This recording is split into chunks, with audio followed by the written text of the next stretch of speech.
in public places. So no, that is again right. That is again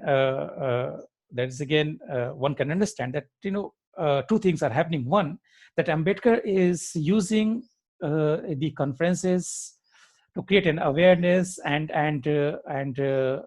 mobilization among the members of the depressed classes with respect to the certain minimum amenities, certain minimum dignity that one can have as a human being.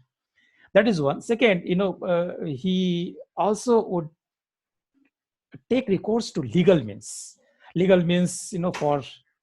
for the for the realization of for the realization of those rights, So that's what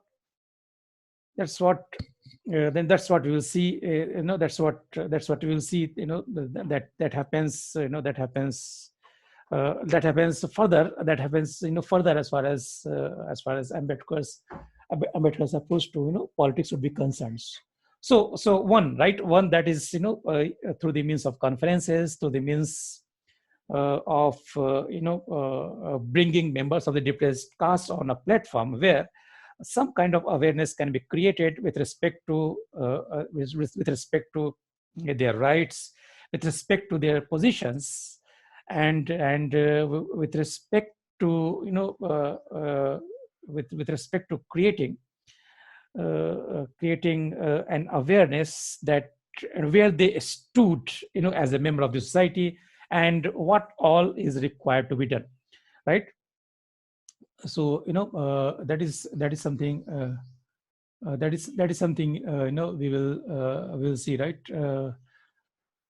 Second, he would also rely on the means of submitting petitions to the different government bodies, right? Again, this is linked to overall overall approach that Ambedkar had a belief or faith in. So as we would see that Ambedkar certainly right, Ambedkar certainly was convinced that there has to have equality in the society. So that is where possibly one can think that Ambedkar may have some kind of socialist approach, but Ambedkar never came closer to socialist parties or was never influenced by the ideology of Marx or communism. So that is something which which is very clear. That we will see. In terms of the three political parties that Ambedkar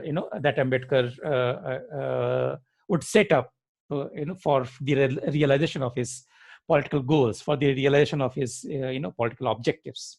So that would happen later. But the second approach would be that to submit petitions and to draw the attention of the government or authorities of his time towards the problems that members of the depressed classes would face. So that would be the second thing, right? So again, through legal channels, right? The mechanism which parliamentary democracy would provide. I mean, of course, we understand that at that point of time in India, it was not the kind of parliamentary democracy which could have been compared with the parliamentary democracies in Britain or other independent European countries. But whatever mechanism existed at that point of time, Ambedkar certainly would believe that they had to be utilized for the purpose of getting the grievances redressed. So that would be second. And third, Ambedkar would believe in education. Right? Education was important, for Ambedkar, and that is something which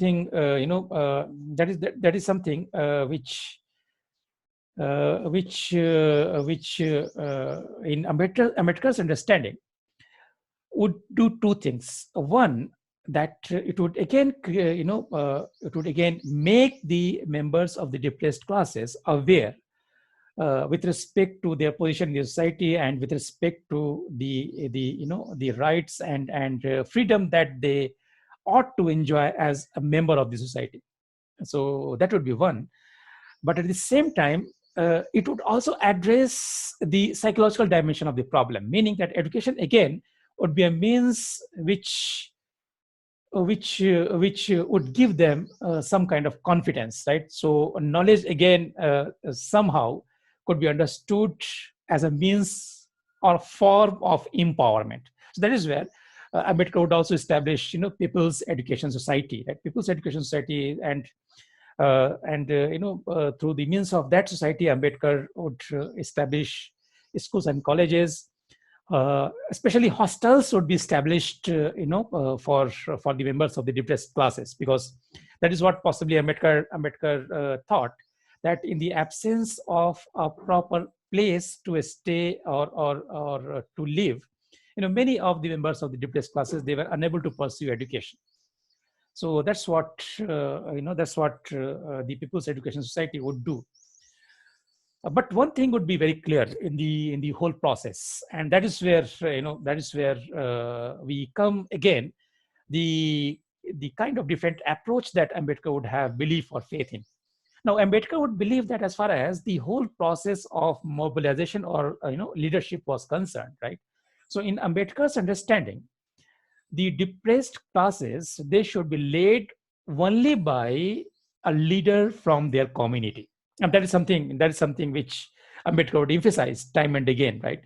So uh, in Ambedkar's understanding, the members from other castes, especially higher castes, right, they can be invited or they can be made part of the overall programs, through which Ambedkar was trying to address the problems of his class.